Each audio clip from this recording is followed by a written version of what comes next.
శ్రీ మహావిష్ణువు యొక్క అవతారమైన శ్రీకృష్ణ భగవానుడు మన జీవిత గమనాన్ని నిర్దేశిస్తూ జీవితానికి ఉండే అర్థాన్ని బోధిస్తూ చెప్పిన భగవద్గీత మనకి ఎంతో పవిత్రమైనది, అలాగే మన జీవితానికి ఎంతో ముఖ్యమైనది. కానీ భగవద్గీతని పూర్తిగా చదివే సమయం కానీ, చదివినా అర్థం చేసుకునే జ్ఞానం కానీ మనకి ఉండటం లేదు. అందుకే భగవద్గీతలో ఉన్న 18 ముఖ్యమైన విషయాలను మీ ముందు ఉంచుతున్నాను. అవేంటో ఇప్పుడు తెలుసుకుందాం. నెంబర్ 1, మన జీవితంలో ముందు చూపు లేకపోవడం వలనే మనం ఎక్కువ అయోమయానికి, ఒత్తిడికి గురవుతాం. ఎప్పుడైతే మనం ముందు చూపుతో మెలుగుతామో అప్పుడు ఎటువంటి సందేహం లేకుండా జీవితాన్ని సులభప్రదం చేసుకుంటాం.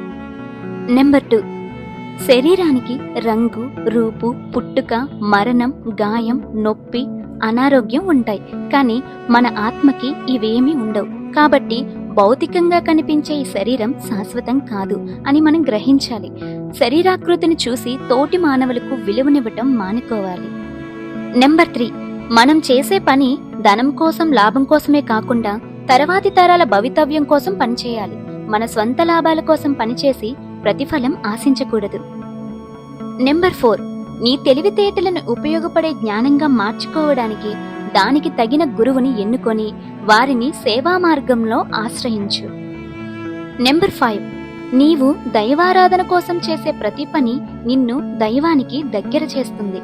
నెంబర్ 6, నీ మనసుని ఆధీనంలోకి తెచ్చుకోకపోతే జీవితంలో నువ్వు ఏదీ సాధించలేవు. నెంబర్ 7, నువ్వు దేవుడిని చూడాలి అనుకుంటే ముందు దేవుని గురించి తెలుసుకోవాలి, అర్థం చేసుకోవాలి, నీ ఆత్మకు దగ్గర చేసుకోవాలి.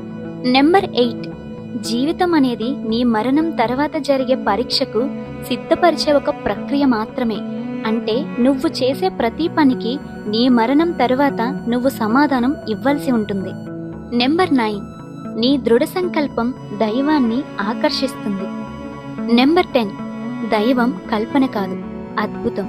అద్భుతం జరిగే వరకు ఎవరూ నమ్మరు, జరిగిన తర్వాత నమ్మించాల్సిన అవసరము ఉండదు.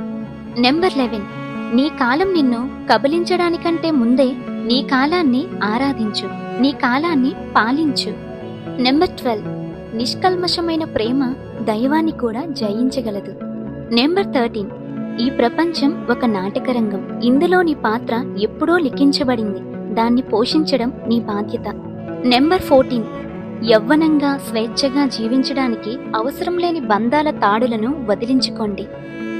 నెంబర్ 15, బంధం అనేది బాధించడానికి ఏర్పడే ఒక దారి. ఏ బంధం లేని నీకు ఆ కృష్ణుడు తోడై ఉంటాడు, నువ్వు ఆ కృష్ణుడితోనే ఉంటావు. నెంబర్ 16, నీ స్వంత నిర్ణయాలు నీ స్వార్థం కోసం తీసుకుంటే నువ్వు దానవుడిగా అవుతావు, దైవ సంకల్పం కోసం తీసుకుంటే దేవుని ప్రతిరూపం అవుతావు. నెంబర్ 17, మనం మన విశ్వాసాన్ని తయారు చేస్తాం, ఆ విశ్వాసం తర్వాత మనల్ని రూపుదిద్దుతుంది. నెంబర్ 18, ఈ ప్రపంచం నిన్ను అనర్హుడిగా ప్రకటించినా కూడా దైవం నిన్ను అనర్హుడిగా చూడదు.